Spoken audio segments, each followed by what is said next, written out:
Hello বন্ধুরা, আমি শুভ। তো কেদারনাথের ছোট্ট একটা ব্লগ নিয়ে আমি চলে এসেছি। তো তোমরা সবাই জানো আমি কিছুদিন আগে কেদারনাথে গেছিলাম। তো অনেকের মনে অনেক কোশ্চেন ছিল, আমাকে অনেক বন্ধুরা আমাকে কোশ্চেন করেছে যে ভাই কত কী নিল, কীরকম কী প্রসেস, কোথা থেকে কীভাবে যেতে হয়, কোন ট্রেন ধরতে হয়, কত টাকা খরচ হলো কেদারনাথে যেতে। তো এই সব কিছুই এই ভিডিওতে বলবো। তো ভিডিওটা কন্টিনিউ করো এবং ভিডিওটা স্কিপ করবে না। তো চলো। তো আমাদের ট্রেন ছিল হাওড়া থেকে, হাওড়া টু হরিদ্বার। তো আমাদের ট্রেন ছিল হচ্ছে কি রাত 8টায়, রাতে ট্রেন ছিল আমাদের হাওড়া থেকে হরিদ্বার ট্রেন। তো ট্রেনে উঠে পড়লাম, ট্রেনে উঠে পড়ে ট্রেন ছেড়ে দিয়েছে। আমাদের হচ্ছে কি রাত 8:30টায় ট্রেন ছিল। আমরা টোটাল হচ্ছে কি 10 জন গেছি। তো আমিও তোমাদের মানে সাজেস্ট করবো যে যারা হচ্ছে কি কেদারনাথের ট্যুরে যাচ্ছ, কেদারনাথ বা বদ্রীনাথের ট্যুরে যাচ্ছ, তো তোমরা হচ্ছে কি গ্রুপে যাবে। গ্রুপে গেলে টাকাটা একটু কি অনেকটা কম খরচা হয়। গ্রুপে যাবে বলতে গেলে তোমরা 8 জনের গ্রুপ যাবে, নাহলে তোমরা 12 জনের গ্রুপ যাবে। ও আমরা 10 জনের গ্রুপ গেছিলাম। তো আমাদের সেরকম বেশি টাকা খরচা নেই। তো সবই বলবো যে কত টাকা কী খরচা হলো কি না হলো, ঠিক আছে। তো তোমরা ভিডিওটা কন্টিনিউ করো, দেখতে থাকো।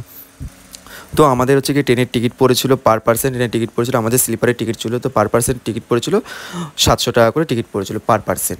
মানে যাওয়া 700 এবং আসার 700, 700 1400 টাকায় তোমরা হচ্ছে কি হরিদ্বারে চলে যেতে পারবে ট্রেনে করে। তো তোমাদের কাছে যদি আর একটু যদি বাজেট যদি বেশি থাকে, তো তোমরা হচ্ছে গিয়ে এসি টিকিটও কাটতে পারবে, কোনো প্রবলেম নেই। তো আমরা হচ্ছে কি স্লিপারেই গেছিলাম, তো আমাদের কোনো প্রবলেম হয়নি, স্লিপারে গেছিলাম।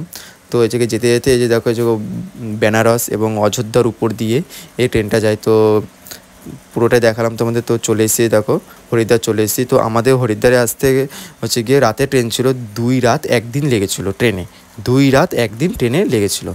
তো হরিদ্বার চলে এসেছি। তো ফিলিংস তো খুবই সুন্দর লাগছিলো।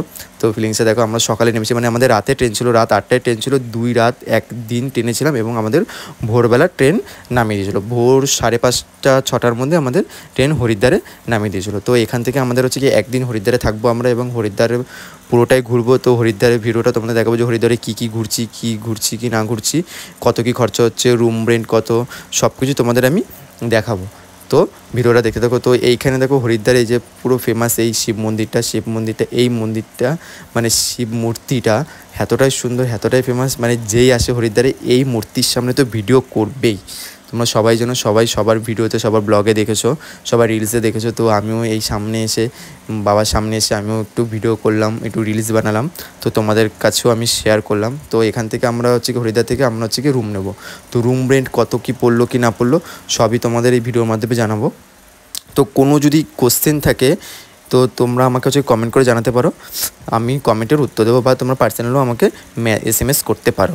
তো চলো নেক্সট ভিডিওতে আবার দেখা হচ্ছে তোমাদের সাথে।